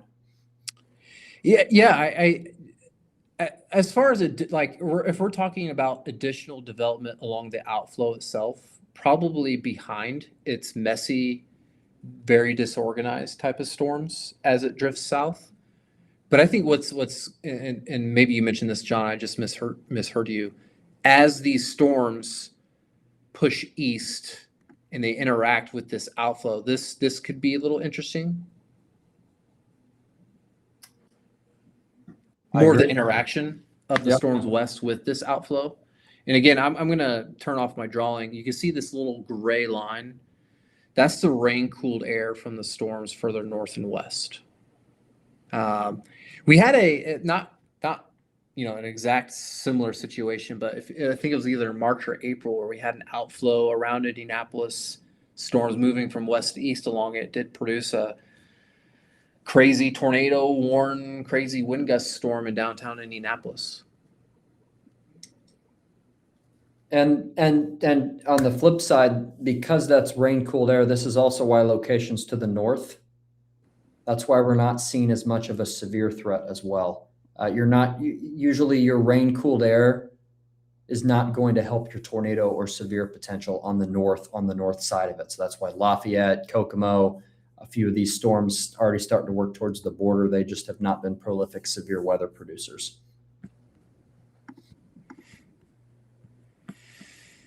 Well, John, just kind of, I know it's getting away from the radar, but even from just how it looks on radar, certainly less impressive. Yes, I would agree.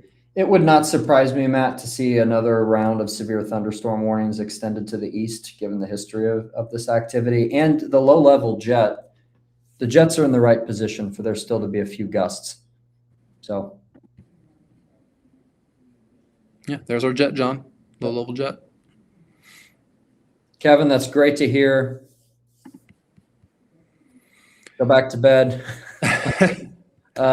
Debbie, of course. Greenwood, Indiana, I think stronger gusts at the most. Matt, I feel like Indianapolis, Greenwood, I'm just not as impressed with the brief spin up at risk at this point. I think an outflow at that point is likely going to be shot out in front of it, and that can reduce it. Yep. Again, I've got timers up. Team still getting 50 miles per hour for this area of storms. So check where you're at. Again, if you're north of this purple area, in my opinion, you're just not getting severe weather.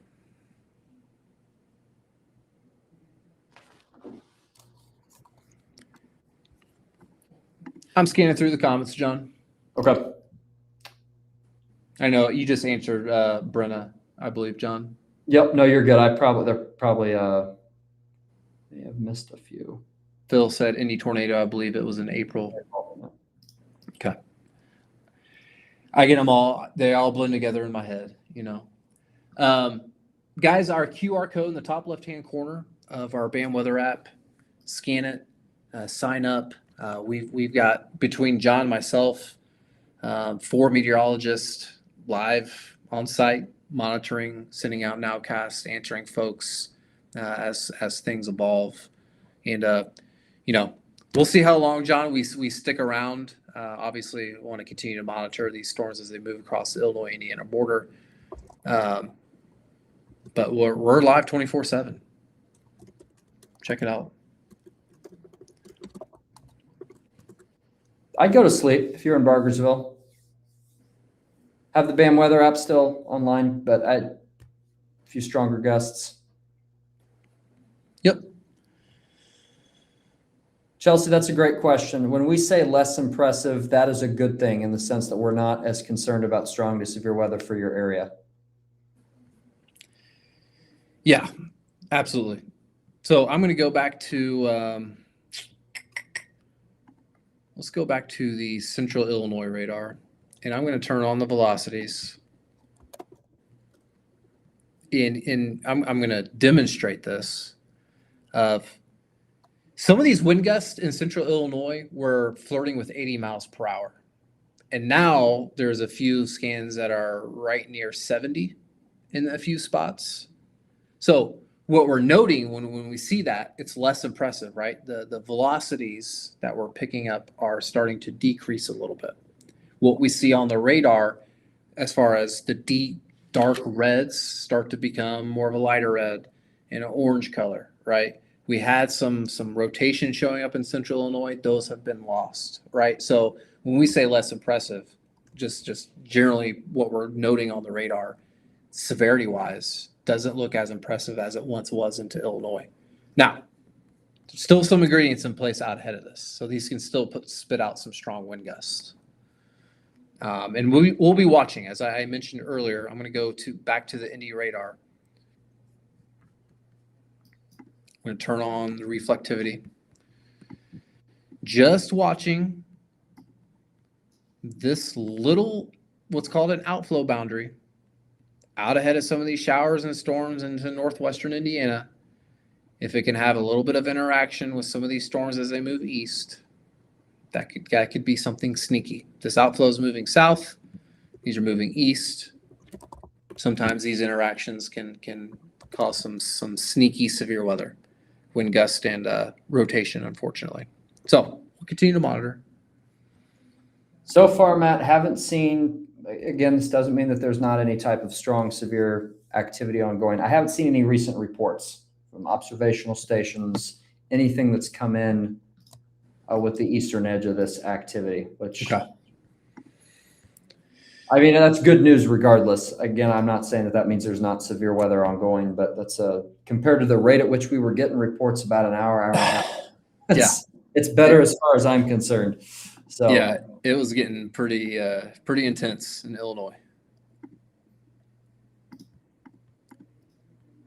What is the National Weather Service warnings, John? Let's see if I can get this. if we can. Clicking on the wrong thing. Alexis, if you're watching, or Daniel, look into our destructive warnings and see if they're still needed.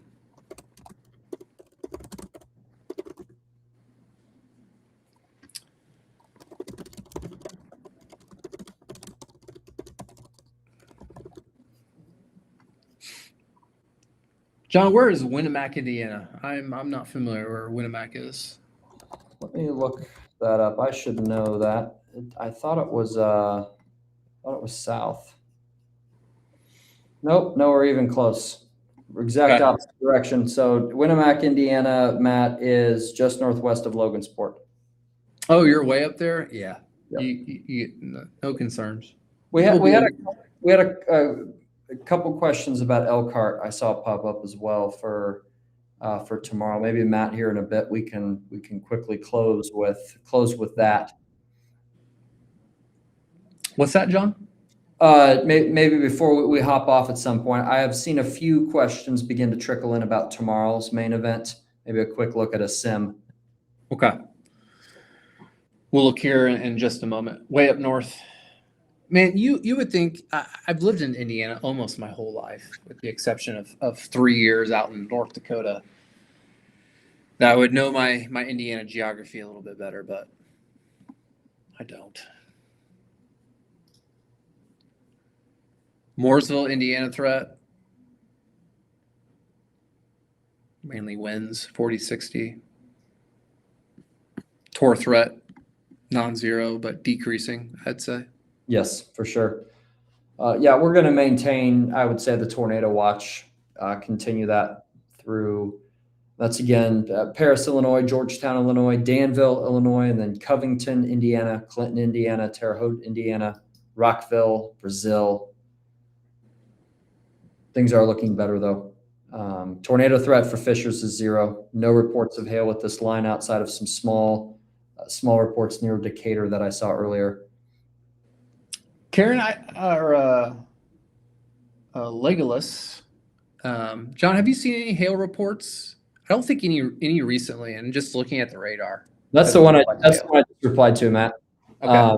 No, I haven't seen any except for a couple originally in Decatur, but so far, yeah, that doesn't seem to have been the main associated hazard that I saw reports for. Greenfield again, 342. Gusty winds. Do you suspect tornadoes in Terre Haute this morning?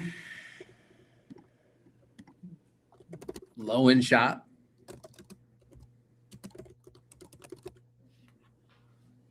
Gut says no. Gut says you're probably going to avoid. How about that?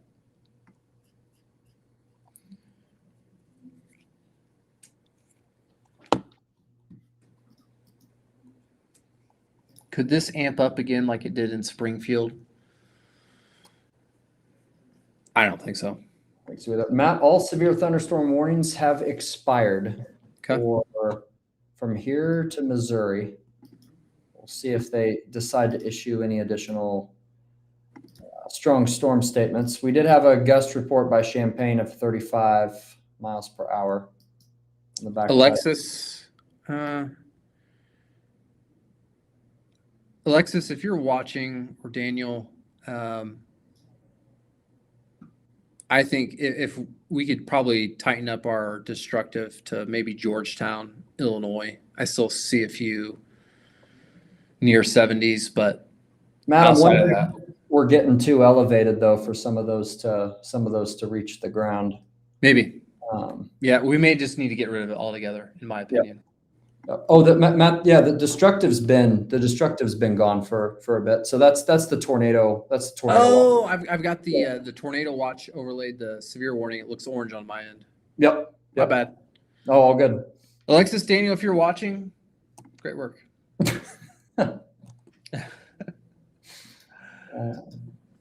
Too many colors. Too many colors. 1:45 in the morning too. We're doing good though, Matt. We're hanging in there. Yeah. We're hanging in there. Less than impressive at this point.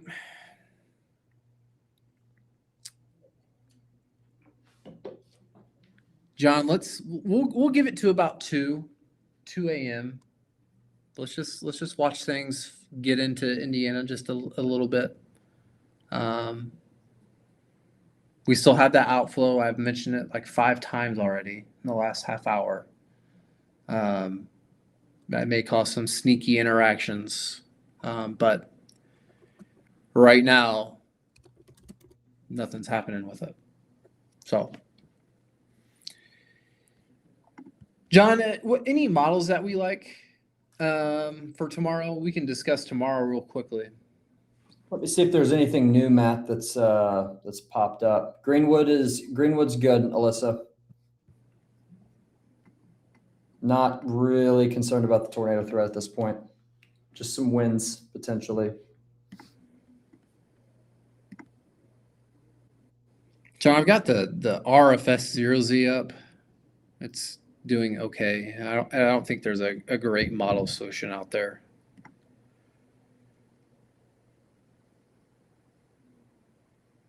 Just a big another line of storms tomorrow evening.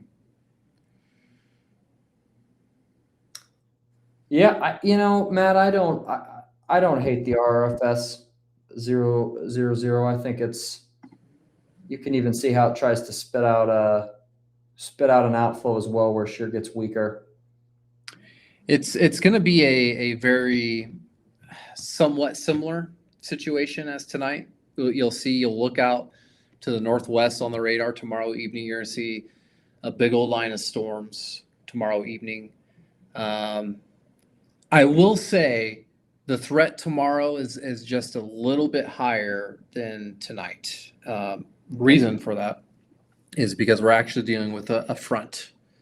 It's been a while since we've had a true front swing through. This front's going to interact with this very moist, unstable air mass. Wind gust. I guess it depends on where you're at. If you're watching the stream and you're further north and west, especially northern Illinois, I think you've got it all tomorrow. Wind gust could be even some extreme wind gusts, 60 plus. Large hail to very large hail and tornadoes are going to be possible. As it moves into Indiana, I think especially the wind gusts will be the deal. Once again, we'll be monitoring for any type of brief spin up tornadoes at this point. It's going to be about how long it can hold together for some of these storms. But about, John, every single model I've looked at today has it somewhat weakening as it gets into Indiana. Yes. I just think it's going to have a little bit more stopping power getting into tomorrow. But for a general sense, this is around 10 p.m. Eastern tomorrow. Let me bring up the times at the top right-hand corner just to give us a little more of a sense of following along. 10 p.m. tomorrow evening, midnight, 3 a.m. And you can see it's really weakening at this point. So we'll fine-tune the timing a little bit. Go ahead, John. Yeah, the trend 00Z versus 18Z, it does look like give or take an hour slower, but relatively from a model performance standpoint, from today through tomorrow, I would say the confidence is moderately high that this is going to be a line of storms. I don't think that there's much doubt of that at this point. And honestly, Matt, I feel we could say confidence in timing is probably getting above a 3 out of 5 as well, given consistency. So. Yeah, I agree. I feel confident about it. I just think there are going to be storms that move through Indiana through the overnight into the early morning hours of Friday. I think even, John, the risks versus what this model has at 3 a.m. getting into tomorrow is this may hang on a little bit more than what the model suggests. Yes, absolutely. Anyway. They could get rowdy tomorrow evening for sure. Especially, I would say, let's call it general central Indiana to northern Indiana in particular. Wind gust, hail, especially further north, and spin up tornado. I would say again, especially further north. We'll probably be live again tomorrow night. Yes. Don't worry. We'll be watching it with you. If you're, there's been a couple questions about Elkhart. If you're in Elkhart, I do think the storms are much stronger, as Matt said, compared to earlier today. I don't think it's going to. I think Elkhart and locations to the east. I think that's when we can start to weaken a bit. But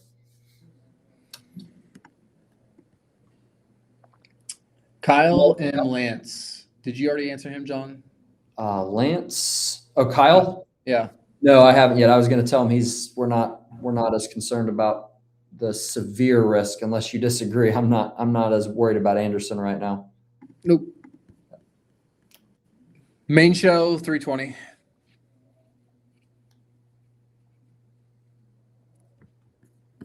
Should get some storms. John, anything interesting on the radar you're noting? Not at this time. We still, we've still got some velocities. We're getting pretty far away from the radar, and yeah. I'm not as impressed that this is. I just don't feel like this is really reaching the surface as much at this point. Yeah, we're scanning pretty high up in the cloud. Yep. Pretty high up. Matt, for argument's sake, if there's one area, it would be Charleston, Illinois, on the southern edge, where I don't quite see, unless the outflow is shooting out from it now. If that would be an area where we could get a stronger gust, maybe down in that area. But otherwise, I don't see much. I think I'm grasping at straws a little bit here. Yeah, John, I think we are grasping a little bit.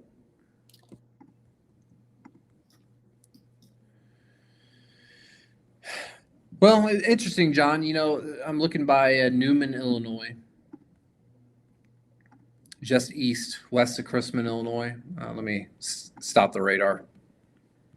Stop.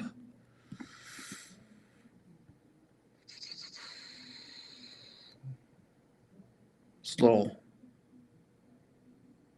I don't know. It's not really defined, but something. Timer's pretty darn good, John, for this so far. Yeah, I would agree. It's doing really well. Haven't had to change it much. Matt, what I'm probably going to do here is expire the tornado watch, our BAM tornado watch that we have. Okay. Severe thunderstorm watch will likely be maintained for, I believe it's the next hour or two. Mm-hmm. But in my opinion, we can go ahead and expire that tornado watch. John, you really did it this time. You know what's going to happen. Yep. It's all right. John, let's watch this get into Indiana a little bit. Let's hang out just a little bit longer. Yep, I agree. Guys, QR code, top left-hand corner. Scan that. Get you access to our BAM weather app. We've got meteorologists on the clock 24/7, 365, always monitoring, assessing, looking at things. And we will probably be live at some point tomorrow, John, tomorrow evening. I would say it's almost a guarantee, Matt. Yeah. At this point with the line, it will probably look a bit more intense than what it does on radar right now. I would agree. Just a better setup overall. Yep. Tomorrow's, in my opinion, John, has been more or less the main show. Yes. At least for us locally. Depends on where you're at. We're in the country looking and watching. If you have friends in the Chicago area as well, very concerned about 60 to 80 mile per hour winds tomorrow. We also got some pictures submitted earlier of some damage to a couple of the high rises, I believe, on the southwest side. I saw that. Yeah. So that verified. I think tomorrow is going to be a situation where power outages, regional wide power outages are going to be on the table, unfortunately.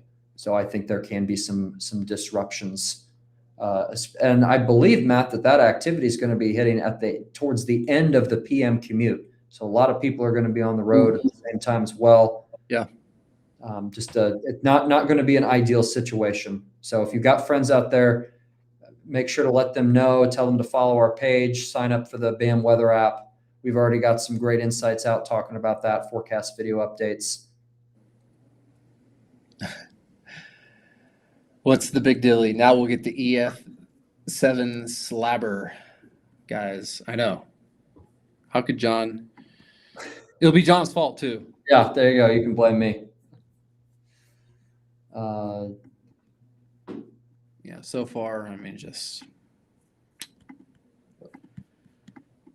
Three of you that just asked to go to bed, go to bed. You're good. Go to sleep. Yeah. Go to sleep. Please do.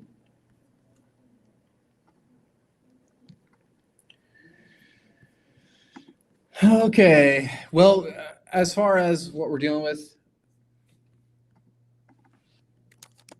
let me answer the team real quick. Yeah.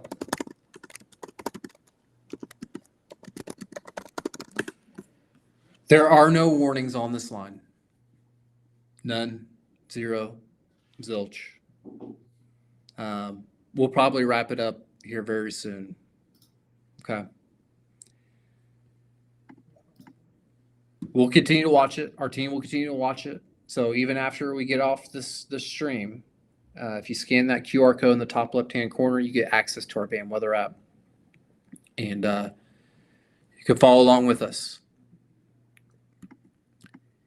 If things get crazy, after we get off, well, we'll hop back on.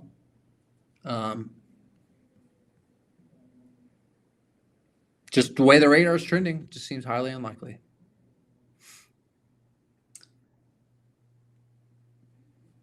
Morning time will be regular thunderstorms. Abigail, you're good.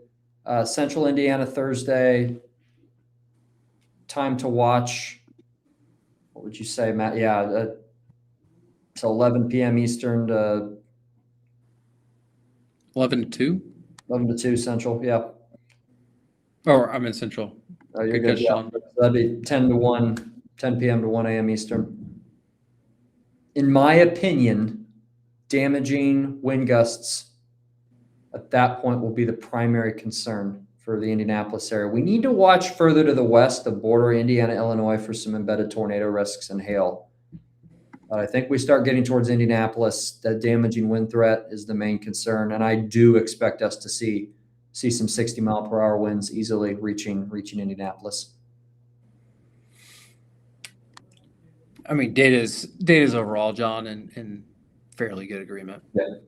At least I'm quickly looking at some modeling. You can see it, 2 a.m. snapshot. This is the FE3 model, the HRRR model, RFS model, ARW. Timing's virtually identical between all of them. Again, I'm not going to bore us looking through 5 million different future radars, but just a quick glance at some of the latest data seems to be pretty good agreement about it. Appreciate it, John. Appreciate it, April.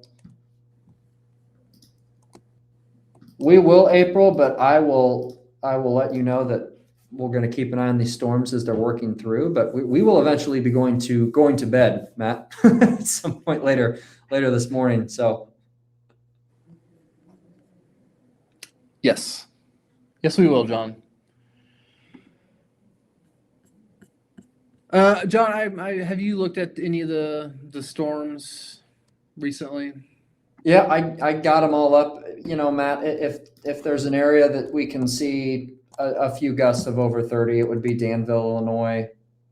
And that's just based on velocity, structure of the storm. There's a little bit of a more lightning. I don't see any indications to warrant a warning, a severe thunderstorm warning at this point.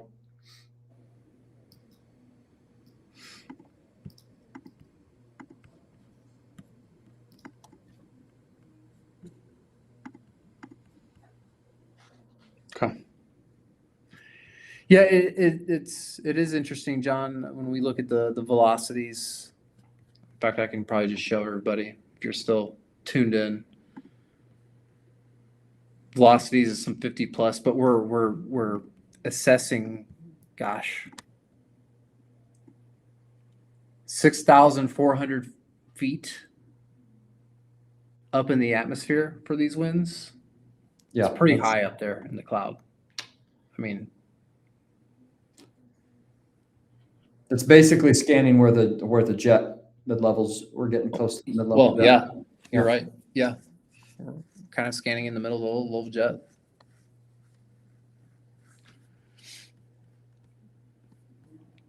So, anyway, John, let's wrap it up for now. We're obviously going to continue to monitor. And if things start to get out of hand, we can hop back on. So, any last notes, John? I don't think so, Matt. We obviously don't want to jinx it, but I think for those of you that are in the western 2 county rows of Indiana, let's say Lafayette and south towards Terre Haute, you can probably hear a few stronger gusts in addition to the lightning and the thunder the heavy rain that works in from west to east. But I would anticipate that severe thunderstorm watch will likely start to be expired as the storms push from west to east. I do not anticipate a severe thunderstorm watch being needed further to the east of where it's already at. So I don't expect one to be issued for Indianapolis, Greenwood, Martinsville, Bloomington at this time. But that's all I got, Matt. Awesome. Well, guys, again, I'm going to leave us with one last note, one last kind of look at the timing, which is done very well, by the way. I haven't changed this much, and it seems like it's matching really well with how this is tracked.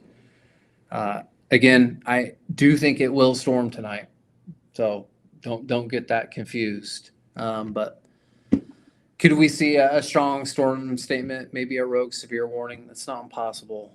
But overall, things have, versus what they were off in Illinois, have decreased dramatically as far as severity. So we'll continue to keep an eye on things. I appreciate everyone tuning in tonight. Be on the lookout for us tomorrow.